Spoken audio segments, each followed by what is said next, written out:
자, 오늘 읽는 맹자 이 주제는요. 오늘날의 맹자가 어떠한 의미가 있는가?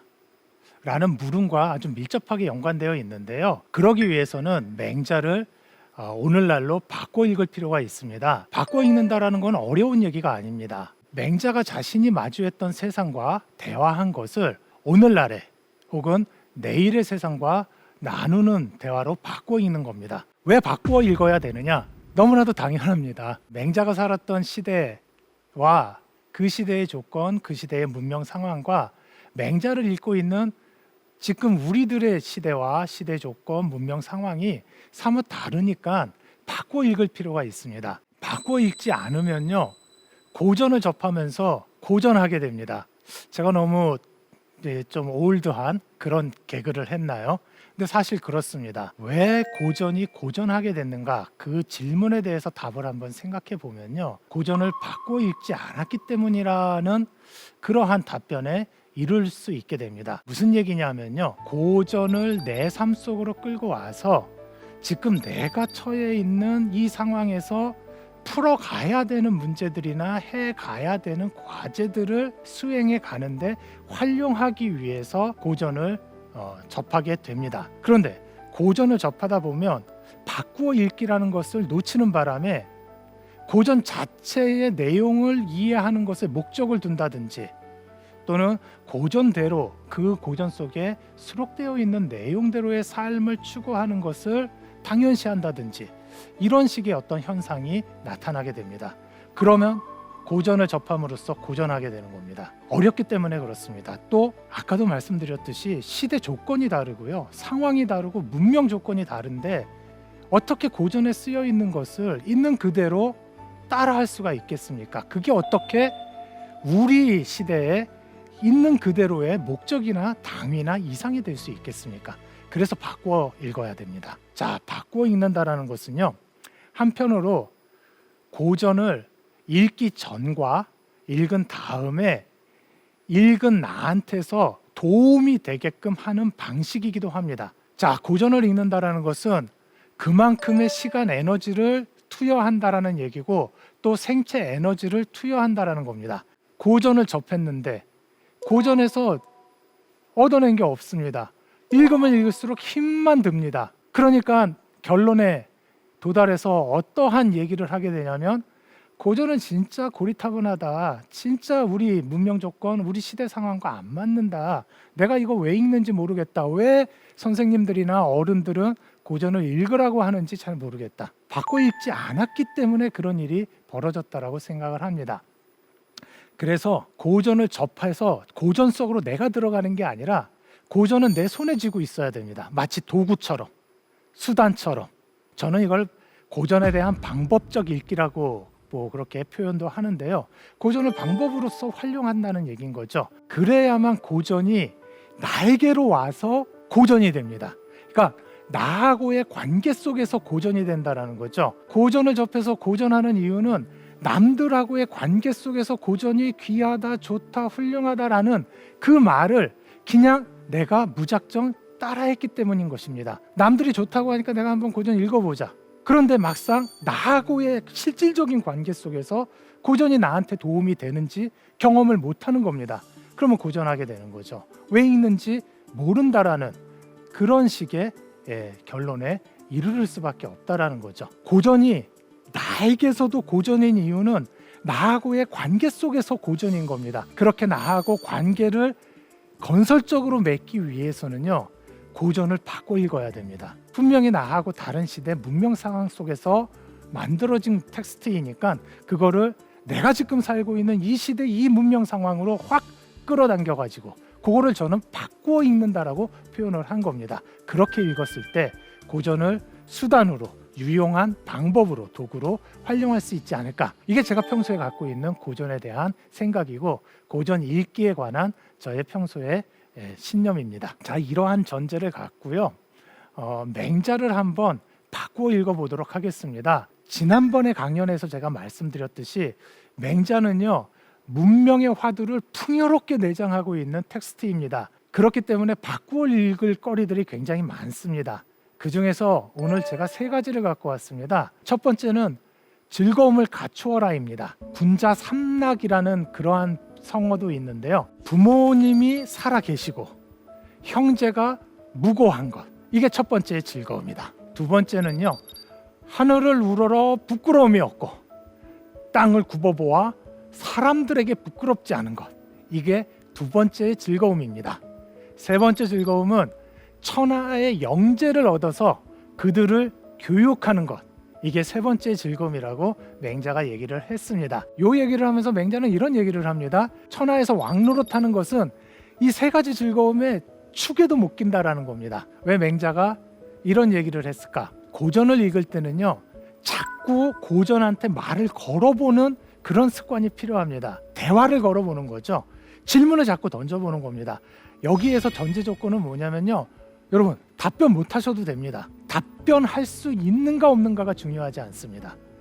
질문을 던질 수 있는가, 물음을 던질 수 있는가. 저는 그거를 고전과 대화를 나눈다라는 식의 표현을 쓰는데요. 끊임없이 고전과 대화를 나누는 것, 그래야만 아까 제가 말씀드린 고전을 읽기 전과 고전을 읽은 다음에 뭔가 나한테 도움이 되는 것들을 고전에서 끌어낼 수 있을 것 같습니다. 그래야지 고전에서 고전을 면치 못하는 그러한 비효율로부터 자유로워질 수 있지 않을까, 그런 생각을 갖고 있습니다. 우리 같이 봤던 맹자 삼락 중에서요, 군자 삼락 중에서 일단 군자라는 말을 제가 잠깐 설명을 드리도록 하겠습니다.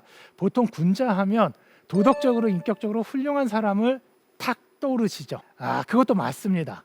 그런데요, 맹자의 시대, 또 맹자보다 이전 시대였던 춘추 시대의 공자의 시대, 그럴 때는요, 군자라고 하면 사람들의 머릿속에서 가장 먼저 떠올려지는 뜻은 뭐냐? 벼슬을 하고 있는 사람입니다. 여러 가지 문맥에 의해 가지고 다양한 뜻으로 쓰이는데, 그러니까 관리를 가리킨다, 이렇게 식으로 얘기할 수도 있고요. 관리 중에서도 문맥에 따라 고급 관리, 그러니까 고위직만을 가리킨다, 그런 용례로 쓰이기도 합니다.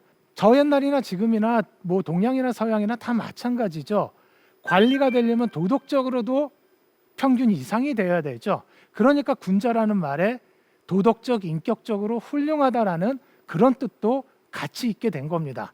그러다가 이제 나중에는 어느 순간서부터는 관리라는 뜻보다는 도덕적, 인격적으로 훌륭한 사람을 가리키는 말로 군자라는 이 단어를 주로 사용하게 된 거죠. 그런데 맹자의 시대는 아닙니다. 맹자의 시대, 맹자와 동시대 사람들이 군자라는 말을 들으면은 그러면 관리라는 말을 먼저 떠올렸다라는 거죠. 그러니까 관리인 사람, 그리고 관리가 되고자 하는 사람, 군자 삼락이라고 했을 때 군자는 이렇게 맥락상 풀이할 수가 있습니다. 다시 말해서 현재 관리든지 아니면은 관리가 되고자 하는 사람에겐 적어도 세 가지 즐거움이 있어야 되는데, 그게 왕노릇하는 것보다도 훌륭하다, 뛰어나다라는 얘기가 지금 군자 삼락인 겁니다. 자, 여러분, 그리고 두 번째 즐거움, 하늘을 우러러 부끄러움이 없고 땅을 굽어보아 사람들에게도 부끄러움이 없다라는 이 표현 익숙하지 않으세요? 왠지 익숙하지 않으십니까? 예, 윤동주님의 서시를 떠올리셨다라면 만점입니다. 물론 떠올리지 못하셔도 아무 상관없고요. 그렇게 맹자 텍스트라는 게 우리 삶 속에 아직도 살아있다라는 그 한 예로서 제가 짚어드렸습니다. 맹자가 말한 이 세 가지 즐거움은요, 이건 이제 즐거움의 원천인 겁니다. 예컨대 이런 거예요. 푸시킨이라고 하는 러시아의 시인이 삶이 그대를 속일지라도 분노하지 말라, 뭐 이런 식의 시를 읊은 적이 있죠. 인간이 타인하고 사회를 일구고 살다 보면 내 뜻대로 되지 않는 때가 너무 많지 않습니까? 내 마음대로 안 되는 거죠. 그런데 문제는 뭐냐면 내가 열심히 살았어요. 내가 치열하게 살았어요. 부도덕하게 살지 않았다라는 거죠. 그런데도 내 마음대로 안 되고 내 뜻대로 안 됐을 때 어떡할 거냔 말이죠. 그런가 하면 인간관계 속에서 예컨대 사랑하는 여인한테 뭐 차이기도 하고, 또 내가 뭐 상대적으로 또 찰 수도 있죠. 내가 채이던 차던 그게 다 마음의 생채기가 남죠. 힘들단 말이죠. 그런가 하면 나보다 힘이 더 센 사람에 의해서 내가 억울하게 눌릴 때도 있습니다. 그랬을 때 좌절하고 실패하고 실망하고 절망 속에서 허우적거리면서 살면 되는 것인가? 아니라는 것 우리 다 알고 있습니다. 그러면 아닌 것을 실천하기 위해서 뭐가 필요하냐? 딛고 설 수 있는 토대가 필요하죠. 터전이 필요하죠. 그러면 그 터전을 어떻게 마련할 것인가? 그 터전 중에 하나가 즐거움이다 라고 얘기할 수 있는 게 맹자가 말한 세 가지 즐거움의 핵심적인 내용 중에 하나입니다. 다시 말해서 맹자가 말한 세 가지 즐거움은 그게 삶이 나를 배반할지라도 나는 내가 가고자 하는 삶을 뚜벅뚜벅 걸어갈 수 있게 해주는 동력, 지치지 않는 동력이 되어줄 수 있는 원천이라는 겁니다. 그 원천을 세 가지 차원에서 확보할 수 있다는 게 맹자 삼락의 핵심적인 내용입니다. 하나는 가족이라는 차원. 그렇잖아요. 인간이 살아가면서 아직까지는 가족이라는 것이 그러한 어떠한 좌절이나 실망이나 실패 같은 상황 속에서 딛고 일어설 수 있는 하나의 기반이 되어줍니다. 또 하나는 윤리 차원입니다. 도덕적으로 내가 정당하다라면 딛고 일어설 수 있다라는 거죠. 그 다음에 또 하나는 역사적인 차원입니다. 인간은 참 신기하죠. 100년도 채 못 살면서 무한을 상상을 합니다. 어떤 초월적인 존재를 사유를 합니다. 또 인간도 이기적 유전자의 조합체라고 할 수 있죠. 그런데 신기하게도 인간은 저 옛날서부터 이타적으로 사는 삶을 긍정을 합니다. 그러니까 자기의 조건, 자기가 생겨먹은 조건하고 정반대되는 것들을 상상하고 사유하고 그것에 궁극적인 가치를 부여할 줄 아는 그런 존재라는 거죠. 자, 여기서 우리가 알 수 있는 건 뭐냐면 인간에게는 역사적인 차원이라고 얘기할 수 있는 살아 생전에서의 삶뿐만 아니라 역사라는 무대라고 얘기할 수 있는 죽은 다음의 시공간 속에서의 자신의 존재의 가치 같은 것도 살아 있을 때 충분히 그게 유의미하다라고 인정할 수 있는 그러한 존재라는 겁니다. 다시 말해서 인간은 최소한 세 가지 차원에서 구성되어 있다라는 겁니다. 가족적인 차원, 윤리적인 차원, 또 역사적인 차원. 물론 이것만이 아닙니다. 맹자를 보면요, 맹자는 이렇게 얘기하고 있습니다. 당신이 우주적인 존재인 것을 깨달아라. 그래가지고 허황된 상상이나 하고 뭐 그러라고 맹자가 그 얘기한 게 아니라 그만큼 당신이 귀중하고 당신에게 내장되어 있는 그 가능성의 세계라는 것은 그건 엄청난 것이다라는 그런 얘기를 합니다. 맹자를 보면요, 이런 얘기가 나와요. 자기 자신을 바로 잡으면 온 세상에 만물이 바로 잡힌다. 그러니까 내가 바로 잡히면 우주 삼라만상이 바로 잡힌다라는 겁니다. 자, 허황된 얘기처럼 받아들일 수도 있습니다. 물론 당연히.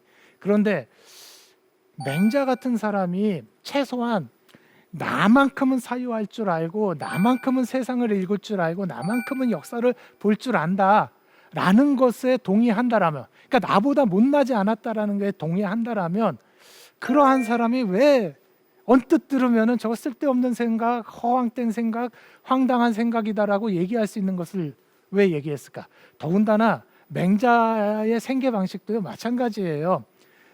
이 군주나 대정치인들한테 조언을 하면서 상대적으로 국가의 녹이나 개인적인 어떠한 대가를 받는 그런 방식으로 생계를 유지하든지 아니면 후학들을 가르칩니다. 후학들을 가르칠 때 쉽게 말해서 등록금을 받습니다. 그게 그 당시 지식인들의 일반적인 생계의 방식이기도 했습니다. 공자도 그랬어요. 공자는 논어에서 무슨 얘기를 하냐면 나한테 배움을 청하는 사람은 신분 고한을 막론하고 등록금만 싸들고 오면 다 가르친다. 뭐 그런 식으로 해석될 수 있는 여지가 농후한 그런 말도 했습니다. 그래서 받을 거 받고 지식과 인격을 전수를 했던 겁니다. 자, 이걸 제가 왜 말씀드리느냐? 자, 보세요. 만약에 딱 듣자마자 저거 허황된 얘기고 저거 황당한 얘기고 저 쓸모없는 얘긴데 라는 얘기를 했다라면 누가 맹자한테 배우러 오겠습니까? 그럼 맹자는 손가락 빨고 이슬 받아먹고 삽니까? 신선도 아닌데. 그러니까 그 얘기를 했다라는 얘기는 뭐냐면 그게 배우러 오는 사람들한테 먹혔다라는 겁니다. 그런 식의 얘기가. 그러니까 쓸모없고 허황되고 황당한 그런 얘기만은 아닐 수 있다라는 겁니다. 그런 얘기도 합니다. 그런데 오늘은 제가 우주적 차원 같은 경우는 말씀드리지 못하고요. 세 차원만, 가족적 차원, 윤리적 차원, 역사적 차원에 대해서만 말씀을 드리도록 하겠습니다. 지난번 강연 혹시 기억나십니까? 대량 살육이 국가의 이름으로 일상화되어 있었다. 뭐를 통해서? 전쟁을 통해서요. 그러니 가족들이 무고한 게 이게 얼마나 큰 즐거움의 원천이 되겠습니까? 그다음에 그 당시는 농경이 기본적인 삶의 방식이었습니다. 그때 무슨 뭐 농기계가 있습니까? 뭐 비료를 화학적으로 조합해 가지고 만들어냅니까? 멀쩡한 가족이 많으면 많을수록 유리한 겁니다. 실익이 된다라는 거죠. 그런 차원에서도 가족적인 차원에서 부모가 오래 살아 계시고 또 형제 자매들이 멀쩡하다라면 즐거움의 원천이 되는 겁니다. 자, 두 번째, 윤리적인 차원. 도덕적으로 내가 정당하다라는 것은 항상 어떠한 상황에서도 나를 다시 일으킬 수 있는 내적인 동력이 될 수가 있습니다. 왜 도덕하느냐라는 어떠한 불편함 혹은 그거 너무 요새 표현으로 꼰대스럽지 않아? 이런 생각이 드실 수도 있겠지만요. 전혀 그렇지 않습니다. 자, 21세기 우리나라 선거 있을 때마다 이슈가 되는 것 중에 하나가 뭡니까? 도덕성 아닙니까? 여전히 우리 사회에서는 도덕성이라는 말로 표현되는 도덕적인 역량을 중시하고 있다는 것의 반증입니다. 요새만 그러냐? 아니, 저 옛날서부터. 동양만 그랬냐? 아니, 서양도 마찬가지입니다. 윤리라는 차원에서의 어떠한 우월한 입지를 점하는 것, 그것은 사회를 일구고 살아감에 있어서 항상 다시 설 수 있는 그러한 굳건한 터전이었다라는 것은 부인할 수 없는 사실이고, 또 21세기 한국 사회에서도 그렇게 자신 있게 얘기할 수 있다라는 겁니다. 자, 세 번째가 역사 차원에서의 즐거움입니다. 자, 역사 차원에서의 즐거움이라는 것이 어떠한 즐거움인가? 이거는요, 맹자가 치자였기 때문에, 치자는 우리말로 바꾸면 통치 계층 정도에 해당된다라고 그랬죠. 지금 민주주의 사회 체제에서는 유권자, 그러니까 주권을 갖고 있는 유권자 일반 시민이라고 얘기할 수가 있습니다. 이렇게 정치에 참여할 수 있는 당당한 자격을 갖고 있는 사람들을 저 옛날 용어로 바꾸면 그걸 치자, 다스리는 사람이다라고 얘기할 수 있다라는 거죠. 역사적 차원은 특히 치자에게 요구되어지고, 치자이면 반드시 자신의 즐거움의 원천으로 삼을 줄 알아야 된다라는 차원에서 맹자가 얘기했다라고 보여집니다. 무슨 얘기냐? 천하의 영재를 얻어서 교육을 한다라는 것은 후학을 양성한다라는 건데, 후학을 양성한다라는 것의 의미는 뭐냐? 내가 사회적인 존재로서, 공적 존재로서 내가 죽고 난 다음, 혹은 내가 늙어가지고 실질적으로 사회에 내가 기여를 할 수 있는 힘이 빠진 다음에, 그러한 상황에서도 계속 내가 살던 이 사회에, 이 나라에 또 계속 저 옛날서부터 이어지는 문명의 흐름, 곧 역사인 거죠. 역사에 내가 도움을 주겠다라는 그러한 의지의 표명인 겁니다. 인간은 사실은 아까도 말씀드렸듯이 개인적이고 개체적이고 사적인 그런 존재인 것인가, 그 다음에 이런 육신을 타고난 이러한 현 세대에서만, 살아 생전에서만 의미가 있는 존재인가? 아니라는 거죠. 공적 존재이고 사회적인 존재이면서 역사적인 존재이기도 하다라는 겁니다. 그러면 그런 차원에서도 즐거움의 원천을 취해야 된다. 그래야만 넘어졌을 때 딛고 일어설 수 있는, 아니면 내가 사회의 일반적인 상황과 상관없이 내가 옳다고 생각하는 삶을 내가 꾸준히 뚜벅뚜벅 걸어갈 수 있는데 원천이 되는 그런 힘들을 내가 확보해 갈 수 있다라는 거죠. 이게 이제 맹자가 말한 세 번째 즐거움입니다. 후학 양성이라는 것은 교육을 통해 가지고 그러한 미래를 빚어가는 것이고, 내가 죽어 없어진 다음에도 존재할 그 사회에 내가 기여를 한다라는 것, 이거 생각만 해도 가슴 벅찬 일이 아니냐라는 라고 맹자는 얘기를 하는 겁니다. 저는 이거를 이런 식으로 표현해 봤습니다. 미래를 빚어가는 즐거움이다. 역사와 함께하는 즐거움이다. 이런 즐거움도 즐거움의 원천, 뭐를 위한? 삶의 동력을 위한 원천으로서 충분히 섭취할 수 있다. 충분히 역할할 수 있다. 이렇게 얘기할 수 있다라는 겁니다. 이게 이제 맹자 삼락의 군자 삼락의 내용인데요. 이거를 이제 맹자의 삶 속에서 읽으면요, 맹자의 삶은 굉장히 치열했다라고 보여집니다. 자신의 삶을 굉장히 강렬하게 펼쳐냈습니다. 굉장히 센 인간이라고 얘기할 수 있을 것 같은데요. 저희는 가끔 이런 얘기를 합니다. 만약에 맹자 같은 사람이 만약에 저의 직장 동료였으면 저는 숨막혀 못 살 것 같습니다. 왜냐하면 너무 세요. 어느 정도냐면요, 그냥 군주들 앞에서 너 정치 잘못하면 너 죽어라고 그렇게 얘기를 합니다. 우리 사회가 조선 왕조 500년의 성리학의 영향 때문에요, 성리학은 맹자로부터 비롯됐다라고 제가 지난 강연에서 말씀을 드렸는데요, 맹자가 굉장히 원칙주의자입니다. 센 삶을 살았기 때문에 성리학도 굉장히 원칙주의적이고 굉장히 강인하고요, 강렬합니다. 그러다 보니까 우리가 성리학의 이 기질적인 영향을 좀 받은 것 같아요. 그래서 아니 당연히 그래야 되는 거 아니야? 임금 앞에서 임금이 잘못했으면 목숨을 걸고 간언을 해야지, 충언을 올려야지. 우린 그걸 너무 당연하게 생각하는 것 같습니다. 그럼 중국은 어땠을까요? 아닙니다. 중국은 그렇지 않았습니다. 그거 쉽지 않습니다. 군주라는 존재는 생살 여탈권을 갖고 있습니다. 무슨 얘기냐? 마음에 안 들면 바로 즉결 처형할 수 있다는 겁니다. 여러분, 그러한 권한을 갖고 있는 존재 앞에서 그 권한을 갖고 있는 사람이 잘못했다라고 바른 말만 꼬박꼬박 하는 게 그게 과연 가능할까? 한두 번은 가능하겠죠. 그런데 내가 관리로 있는 동안에 공직에 나서서 공직을 수행하고 있는 한 계속 그렇게 한다. 이게 과연 쉬운 일인가? 말처럼 쉽지 않습니다. 그건 정말 고도의 훈련을 받아야 되고 평소에 많은 수양을 쌓아야만 그게 가능한 겁니다. 근데 우린 너무 그거를 당연시하게 여기고 있다라는 거죠. 저는 이런 것도 성리학의 영향이라고 보는데요. 맹자는요, 아랑곳하지 않습니다. 고위 관리들이 당신한테 간언을 할 때 당신이 임금이라고 받아주지 않으면 고위 관리 중에서 당신하고 인척관계면은 당신 죽여버려. 인척관계가 아닌 고위 관료는 그냥 다른 나라로 가버려. 다른 나라로 가는 게 뭐 그렇게 대단한 일인가? 그 나라의 고위 관료니까, 고위 관리니까, 그 나라의 중요한 정보 같은 거 갖고 있지 않겠습니까? 그런데 다른 나라로 가면 맹자가 살았던 당시는 어떤 시대? 진짜 대량 학살을 마다하지 않고 일상적으로 전쟁을 하던 시대라고 제가 말씀드렸죠.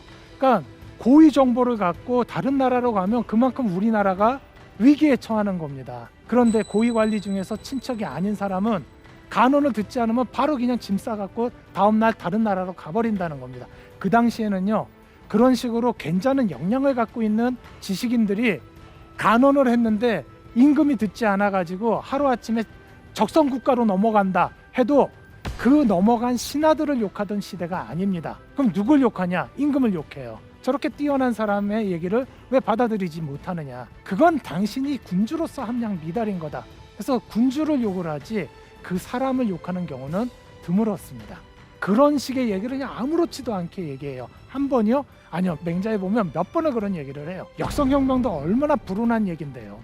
목숨 걸고 하는 건데 아무렇지도 않게 얘기를 합니다. 굉장히 센 거죠. 그만큼 맹자는 치열하고도 강렬하고도 센 삶을 펼쳐냈습니다. 그러한 삶을 지속하는데 시대 조건이 우호적이었느냐? 아니었다라는 거죠. 맨날 치고받고 싸우니까. 그러니까 맹자가 얘기를 하는 성현의 말씀을 기반으로 한 대일통의 중국을 건설하자라는 이런 식의 문명 기획 같은 것들은 그 당시 사람들, 이 군주들한테 또 힘을 갖고 있는 사람들한테는 좀 속된 표현을 쓰면요, 씨알도 먹히지 않는 얘기였던 겁니다. 그러니 얼마나 맹자는 답답했겠습니까?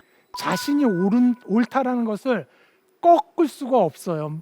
맞는데 암만 생각해봐도, 역사를 봐도 맞고, 내가 내 논리를 계속 짚어봐도 맞아요. 그리고 나는 타고난 기질이 세요. 강렬해요. 그런데 세상은 내 얘기를 들어주지 않고 오히려 나더러 세상 물정 모른다라고 얘기를 합니다. 그러니 얼마나 답답했겠습니까? 그런데도 맹자는요 80이 넘는 그러한 삶 가운데서 자신의 삶의 궤도를 바꾸지 않고 그러한 삶을 꾸준히 걸어갑니다. 그러니까 궁금해지는 거예요. 그렇게 살 수 있는 삶의 동력이 뭘까? 그게 바로 즐거움이지 않았을까? 그러니까 천하의 왕노릇하는 것보다 이 세 가지 즐거움이 더 낫다라고 얘기를 한 것이 아닌가. 이러한 즐거움은 예컨대 어디에 은둔해가지고 세상을 등짐으로써 자신의 삶을 유지해가는 그런 유의 즐거움도 아닙니다. 현실 속에서 사회 한복판 속에서 즐거움의 원천을 찾는 그러한 즐거움이라는 거죠.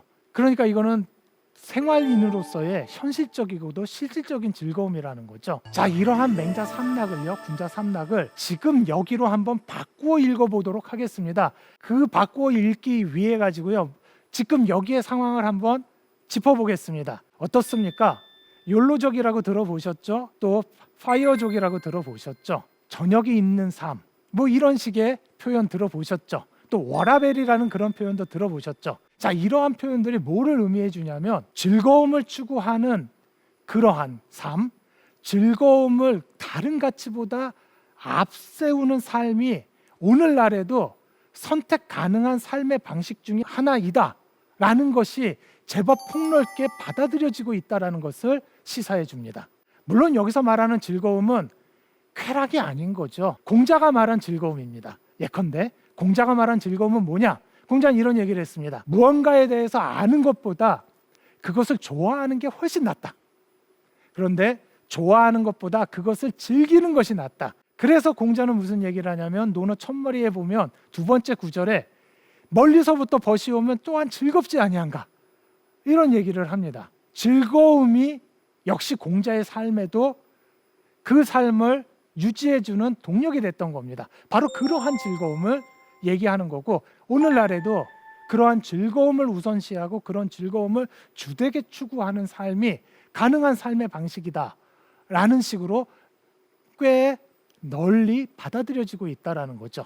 자, 지금 여기를 이렇게 읽는다라면 맹자의 군자 삼락을 충분히 바꿔 읽을 수 있다는 거죠. 내가 나름 열심히 살았지만 내 뜻대로 되지 않은 삶 속에서 내가 힘들어한다 할지라도 좌절하지 않고 좌처하지 않고 계속 내가 원하는 삶을 끌고 갈 수 있는 원동력, 그 원동력을 어디서 찾을 것인가?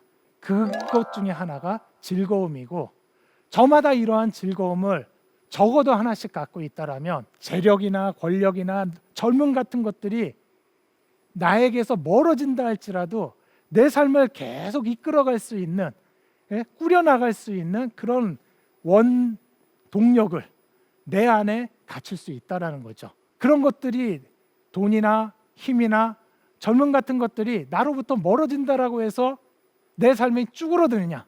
그렇지 않을 수 있다라는 겁니다. 예컨대 이런 식으로 바꿔 읽을 수 있다라는 겁니다.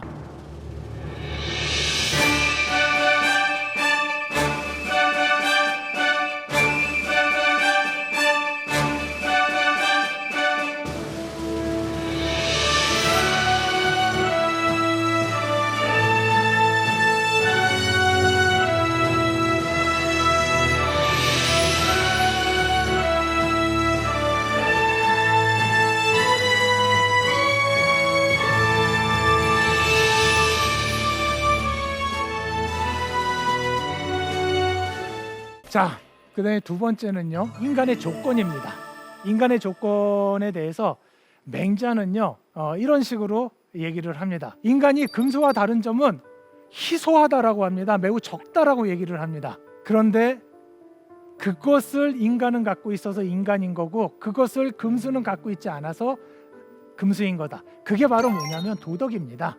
그리고 이제 맹자는 한 걸음 더 나아가서 일반 평민은, 서민은 도덕을 버린다. 그 당시에 서민이 삶의 조건을 보면 도덕적인 역량을 키우면서 삶을 유지해 간다라는 것, 그건 거의 평민에게는요 또 다른 폭력이었습니다. 하루 벌어 하루 먹기 힘든 상황에서 너 도덕적으로 살아 라고 요구하는 게 그게 과연 정당한가? 그 질문을 던졌을 때 정당하지 못하다라고 대답할 수밖에 없는 그런 삶의 조건 속에서 살던 게 평민들이었습니다. 그러니까 도덕을 버려갈 수밖에 없다라는 거예요. 먹고 사는 문제 때문에. 그런데 군자는 그러한 평민들을 통치하고자 하는 사람들은, 또 통치하고 있는 사람들은 그것을 보존해야 된다. 맹자는 이렇게 얘기를 합니다. 그런가 하면요, 맹자는 아버지도 없고 임금도 없으면 이는 금수이다. 그래서 아버지도 없고 임금도 없다라는 이 얘기는요, 도덕의 질서가, 체계가 서 있지 않다는 얘기인 겁니다. 맹자의 구절 두 가지를 제가 소개를 해드렸는데요. 여기서 공통적으로 끄집어낼 수 있는 게 있습니다. 하나는 뭐냐면요, 인간의 조건을 도덕이라는 차원과 결부시켜가지고 얘기를 했다라는 겁니다. 두 번째는 뭐냐면 두 군데 다 동물 얘기가 나옵니다. 이 얘기는 뭐냐면 인간의 조건을 동물과의 비교 아래서 사유했다라는 겁니다. 이게 이제 맹자가 제시한 인간의 조건에서 끄집어낼 수 있는 그러한 요소인데요. 이걸 맹자의 삶 시대 속에서 읽으면요, 맹자의 시대에 사람들이 맹자뿐만 아니라 맹자보다 한 두세 대 정도 후에 유가의 대표적인 학자였던 순자도 마찬가지고 다른 학파의 사상가들한테서도 이런 식의 사유가 보이는데요. 인간이 동물과 양적인 면에서는 차이가 거의 없다라고 보는 것 같습니다. 동물이나 인간이나 기본적으로 기라고 들어보셨죠? 예, 기운, 기세 했을 때 기, 예, 우주의 기 했을 때 그 기요. 기로 이루어져 있다. 거기서 동일하다. 그렇게 얘기를 합니다. 동물에게도 생명이 있네요. 인간에게도 생명이 있네요. 그러니까 동일하다. 또 동물도 인간이 괴롭히면 싫어해요. 그 얘기는 뭐냐면 지각이 있다 혹은 알미 있다 라고 얘기할 수 있습니다. 그러니까 동물에게도 지가 있다라는 거예요. 지식했을 때 지. 그렇게 보면 인간과 동물 사이에서 뭐가 차이가 있지? 이게 별로 차이가 있는 게 없는 것 같습니다. 그러니까 맹자가 그 차이가 희소하다라고 얘기를 한 겁니다. 그리고 그 차이는 이제 도덕이라고 제가 좀 전에 말씀을 드렸죠. 이런 식으로 맹자의 시대에서 인간의 조건에 관해서 맹자가 얘기한 걸 보면 동물과 도덕이라는 것을 양옆에 두고 그 사이에 인간을 세우고 이 양자를 비교해가면서 대조해가면서 인간의 조건을 사유했다라고 얘기할 수가 있습니다. 그럼 왜 그렇게 했는가? 그 당시 인간에 대한 생각은요, 요새 우리는 그렇잖아요. 저처럼 머리 하나 있고 팔 4개 있고 몸통이 있으면, 그리고 직립보행하고 눈, 코, 입 이렇게 있고 그러면은 그 사람을 몰라도, 그러니까 저를 몰라도 인간이다라고 당연하게 전제를 하고, 그렇기 때문에 그 인권을, 최소한의 인권을 보장해줘야 된다라고 생각을 당연하게 하고 있지 않습니까? 저 옛날엔 그 생각이 없었습니다. 중국을 둘러싸고 있는 그러한 이민족들을 저 옛날에는 안 좋은 용어인데요, 오랑캐라고 불렀습니다. 그건 뭐냐면요, 인격을 지닌 존재로 보지 않았다라는 겁니다. 그러면 그 존재는 어떤 존재로 본 거냐? 생김새는 인간처럼 생겼지만 생김새가 인간이라고 해서 쟤들도 우리랑 똑같은 인간이다라고 생각했던 것이 아니라, 그 사람들은 금수했을 때 숫자를 갖고 와가지고요, 습격, 동물과 동일한 그러한 자리에 있는 존재다라고 생각을 한 겁니다. 그러니까 우리하고 지금 근대 이후하고 인간을 보는 관점이 굉장히 달랐던 거죠. 그러니까 그 당시에 인간의 조건을 규정을 할 때는, 그거에 대해서 통찰을 할 때는 너무나도 당연하게 동물과 그 다음에 도덕이라는 걸 양옆에 놓고 비교해가면서 인간의 조건을 얘기를 했던 겁니다. 맹자가 말한 인간의 조건을 바꿔 읽기 위해 가지고 요새의 상황을 한번 본다라면, 요새는 어떻습니까? 인간의 조건이라는 게 이 지식인들한테, 철학자들한테 주요한 화두는 아닙니다. 그보다는요, 인간 다움이 뭐냐, 인간 다움의 조건이 뭐냐, 그러니까 인간이 뭐냐라는 것은 이미 근대 이후에 그건 공감대가 형성되어 있습니다. 더 이상 인간이 뭐냐라는 그것을 규정하기 위해서 동물하고 비교할 필요가 없습니다. 다른 이민족하고 비교할 필요가 없습니다. 요새 근대 이후에 중요한 화두는 뭐냐? 그래, 그렇게 하늘이 내려준 인권을 갖고 있는, 천부 인권이라고 하죠. 그러한 존재들이 왜 인간답지 않은 행동을 할까? 왜 폐륜을 행하고 왜 잔인한 범죄 같은 것들을 저질를까 한두 명도 아니라 어제 오늘도 아니라 왜 그런 것들이 지속적으로 폭넓게 자행되고 있을까? 그러니까 인간다움을 철학자들이나 지식인들이 화두로 삼는 겁니다. 그런 점에서 맹자가 말한 인간의 조건과 어느 정도 교집합은 있지만 완전히 같지는 않습니다. 그런데 21세기 이후로 오면서 어떻습니까? 생명 일반에 대한 존중이라는 화두가 새롭게 문명의 화두로 막 떠오르고 있습니다. 예를 들어서 반려견의 권리에 대해서 우리 사회에서 많은 논의들이 계속 쌓여왔고, 이제는 반려견뿐만 아니라 우리가 식용으로 활용하는 그러한 동물들의 권리에 대해서도 우리는 많은 진전을 일궈내고 있습니다. 그런가 하면 인간하고 무관하게 존재한다라고도 볼 수 있는 야생에 있는 동물들에 대해서도 동물권이니 이런 식의 새로운 개념들을 정립해 가면서, 그러면서 어떻게 그 생명들을 존중할 것인가에 관해 가지고 계속 얘기들을 하고 있습니다. 그러면서 인간다움의 조건, 무엇을 인간답다라고 할 것인가 라는 이 주제가 계속 환기가 됩니다. 우리 인간들이 부당하게 자기의 쾌락을 위해 가지고 다른 인간한테 범죄를 저지른다라면 그거는 인간답지 못한 것이다. 똑같이 동물한테도 자신의 쾌락을 위해 가지고 그런 범죄를 저지른다, 어떠한 학대라든지 그런 것 같은 일탈적인 행위를 저지른다, 그거 도덕적으로 올바르지 못하다. 예컨대 이런 식으로 사유하는 것에 어느 정도 우리 사회도 이제 공감대를 형성하고 있다라고 판단이 됩니다. 그러니까 새로운 문명 조건이 갖추어지니까 인간 다음의 조건을 얘기함에 있어서 동물이 다시 소환이 되는 겁니다. 그렇기만 한가요? 지구 생태가라는 말도 많이 요새 씁니다. 지구도 하나의 생명체처럼 그렇게 살아 움직인다라는 거죠. 이거는 어떤 식으로 다시 표현할 수 있냐면, 이제 동물뿐만 아니라 생명이 없는 사물, 비생물이라고 표현할 수 있는 그러한 사물들조차도 그 사물들의 권리가 있을 수 있다라는 식의 생각을 인간들이 하기 시작했다. 이것을 시사해 줍니다. 그러는 과정에서 역시 계속 인간의 조건, 인간 다음의 조건이 계속 소환이 되는 거죠. 맹자의 인간의 조건에 대한 이야기는 예컨대 이런 식으로 우리가 살고 있는 새로운 문명 조건 속에서 인간 다음의 조건을 사유함에 있어서 하나의 참조거리가 될 수 있다라는 거죠. 그런 식으로 바꿔 읽을 수 있다라는 겁니다. 세 번째는 우정에 관한 건데요. 맹자는 이런 얘기를 합니다. 지난번 강의에서도 제가 한번 소개해드린 문장인데요. 맹자가 제자 만장에게 말했다. 한 고을에서 뛰어난 이는 고을급에서 뛰어난 이를 벗삼는다. 한 나라에서 뛰어난 이는 나라급에서 뛰어난 이를 벗삼는다. 천하에서 뛰어난 이는 천하급에서 뛰어난 이를 벗삼는다. 이것으로도 부족하게 되면 위로 옛사람을 탐구해본다.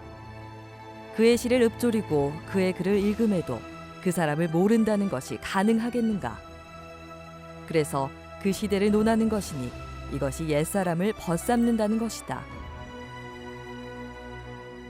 이게 이제 맹자의 우정론인데요. 저 태고 쪽까지도 거슬러 올라가서 벗할 사람들을 대상을 찾아가지고 나의 벗으로 삼음으로써 내가 최고가 된다라는 이런 얘기입니다. 자, 이러한 맹자의 우정론을 보면요, 이러한 것들을 읽어낼 수 있습니다. 벗은 도움이 되어야 된다라는 관점입니다. 근데 이러한 관점은요, 맹자만이 갖고 있었던 게 아니라 실은 공자서부터 있었습니다. 공자는 논어에서 모름지기 군자는 자기만 못한 일을 벗하면 안 된다라고 얘기를 합니다. 이건 말도 안 되는 얘기인데요. 왜냐하면요, 제가 A라는 사람이 나보다 나아서 벗하고자 한다라면 A는 저하고 벗을 안 해주잖아요. 자기보다 제가 못하니까.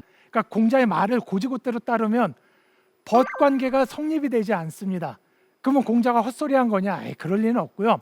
전제가 있잖아요. 군자는 뭐라고 그랬죠?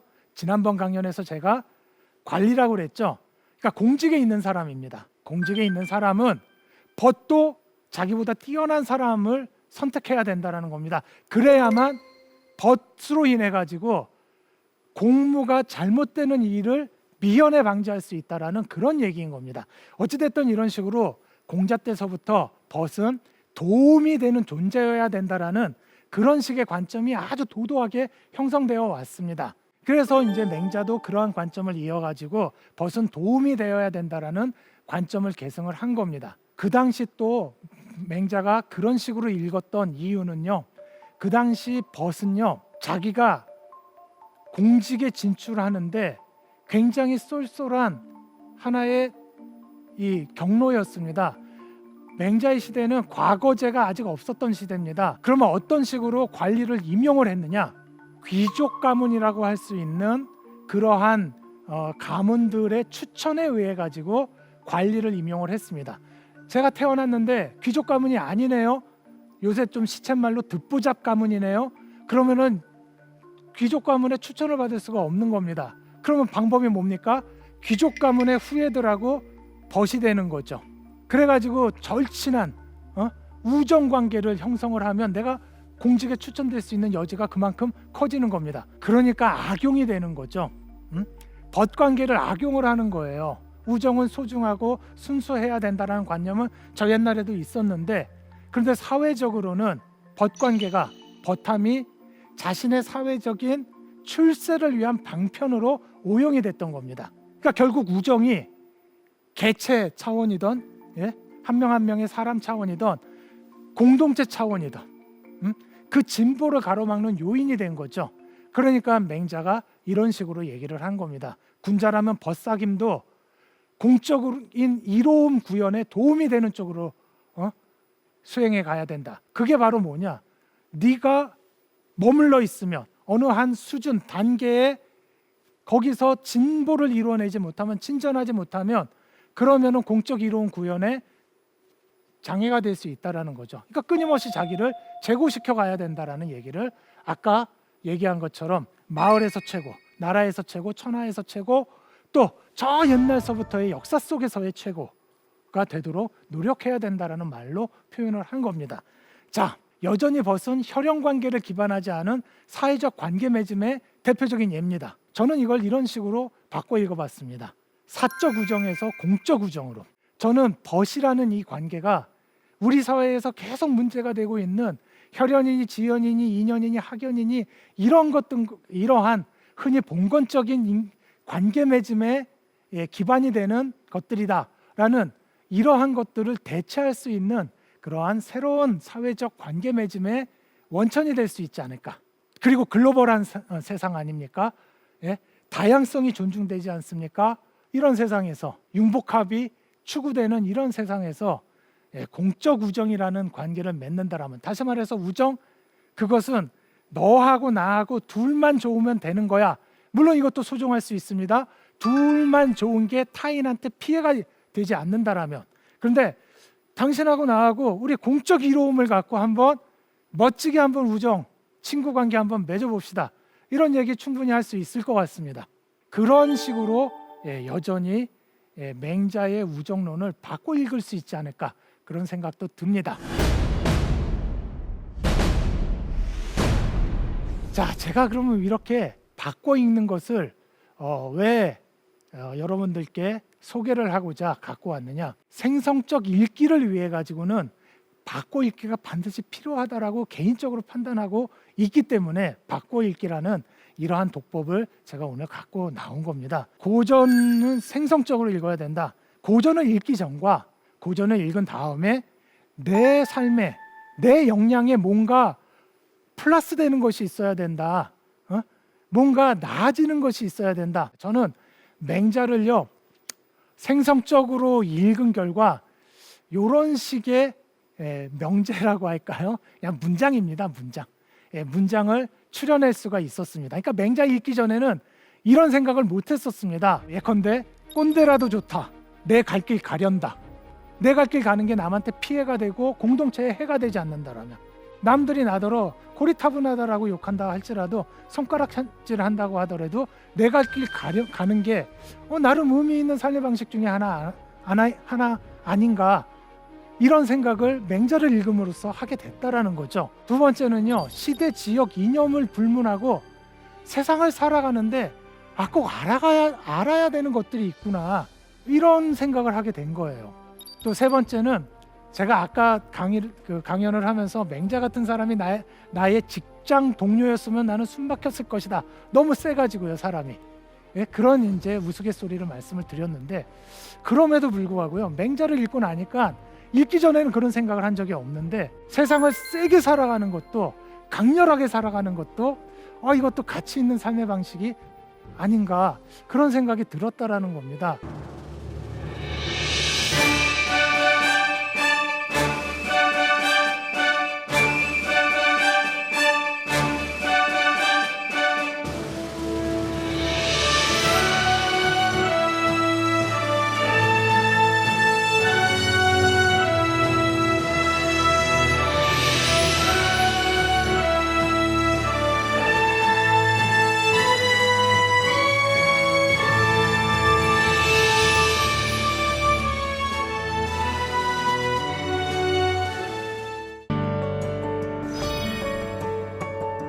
고전은 집요한 질문 유발자다. 고전은 나 자신과 인간, 삶과 사회, 우주와 자연에 대한 열려있는 백과사전입니다. 살아가면서 마주할 수밖에 없는 참으로 다양한 질문에 대한 답변을 품고 있기 때문에 그렇습니다. 고전은 또한 답변을 품은 채로 가만히 있기만 하지 않고 독자에게 자꾸 말을 겁니다. 지금 당신이 읽고 있는 고전 속 답변이 정말 답변이라고 생각하는가 라고요. 고전은 이렇듯 독자로 하여금 끊임없이 끝까지 질문하게 만듭니다. 그래서 고전은 시대와 지역을 초월하여 살아남을 수 있었던 것입니다. 질문과 함께하는 삶은 나를, 또 우리를 풍요롭게 해줍니다. 질문과 함께하는 삶이 나를 항상 성공으로 이끌지 않더라도 적어도 실패할 가능성은 크게 낮춰주기 때문입니다. 지금까지 대한민국 최고의 강연 최강 1교시 김어래였습니다. 고맙습니다.